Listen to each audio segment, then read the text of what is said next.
Olá, eu vou fazer um resumo das medidas aprovadas no Congresso Nacional que modificam o sistema eleitoral brasileiro.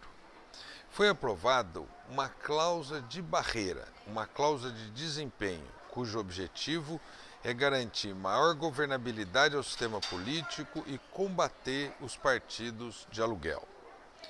Foi também aprovado o fim das coligações proporcionais, para garantir mais clareza programática aos partidos políticos. Também aumentou o número de partidos que podem participar nos debates políticos na televisão. Foi estabelecido um teto de gastos nas campanhas, mas ao mesmo tempo o Temer vetou o limite da contribuição de pessoa física para a campanha e de autocontribuição, o que é muito ruim. Foi criado um fundo público de campanha, que, na minha opinião, é um instrumento importante para combater a corrupção. E antecipou-se a arrecadação das campanhas para o mês de maio. Eu vou tratar ponto a ponto e explicar melhor cada ponto desse e como também é importante uma constituinte para ter uma reforma política com participação popular no Brasil. Ponto 1. Foi criada uma cláusula de barreira, ou chamada cláusula de desempenho, que fará com que somente aqueles partidos que cumprirem essa exigência poderão ter acesso ao fundo partidário ou ao tempo de TV. Isso para combater o grande número de partidos que tem no Brasil, que muitas vezes impede a governabilidade. São 34 partidos que têm acesso ao tempo de TV e ao fundo partidário.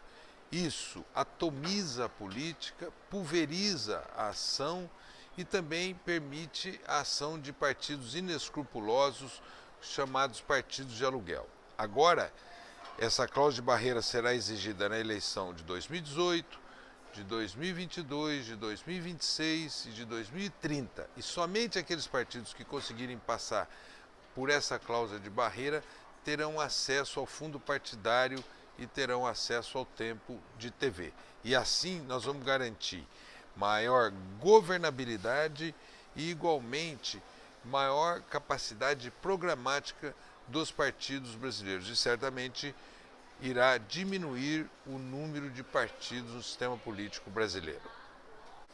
Ponto 2. Foi aprovado o fim das coligações, que valerá a partir de 2020. As coligações geram uma enorme distorção no sistema eleitoral brasileiro. Você vota na pessoa que pensa de um jeito e elege a pessoa que pensa de outro jeito. Por exemplo, você quer desarmar o povo, acaba elegendo alguém da bancada da bala. Você quer votar num ambientalista e acaba elegendo alguém favorável ao desmatamento. Isso vai acabar a partir de 2020 e assim você vai dar mais conteúdo programático aos partidos brasileiros e também ajuda a combater os partidos de aluguel que, através da coligação, se coligam e depois se desligam durante o mandato parlamentar. Ponto 3. Mais partidos participarão dos debates na televisão.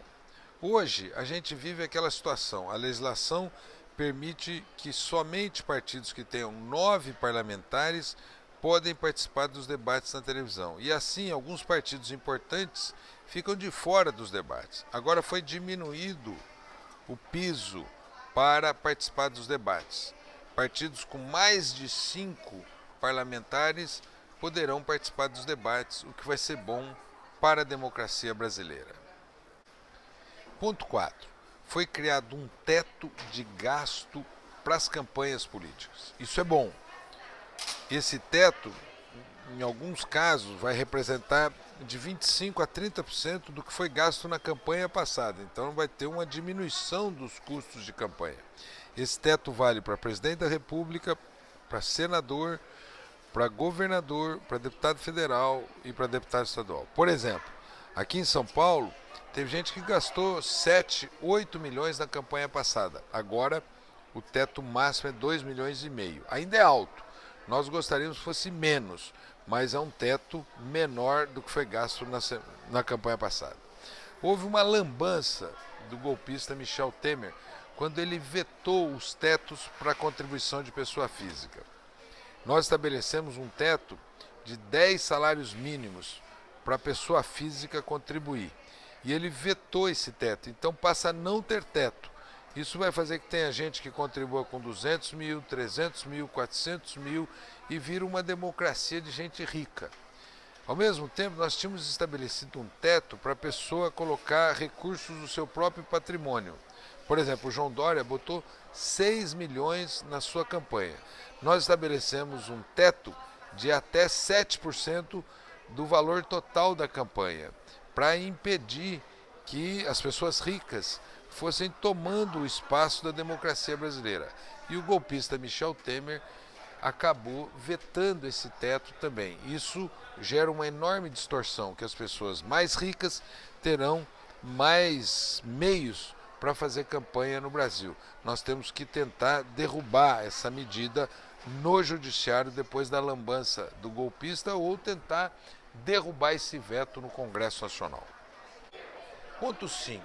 Foi criado um fundo público de campanha para combater a corrupção, que a raiz da corrupção no Brasil é o financiamento de pessoa física e o financiamento de empresas.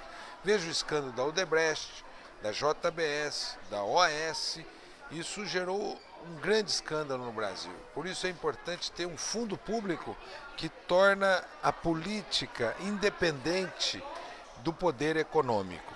E esse fundo público, ele será composto por 70% do que hoje tem de renúncia fiscal nos programas partidários e 30% das emendas parlamentares coletivas que pulverizam o orçamento. Ora, se para combater a corrupção nós criarmos esse instrumento, ele é muito importante e necessário para a democracia brasileira.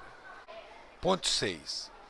Agora, a arrecadação de campanha poderá começar no mês de maio.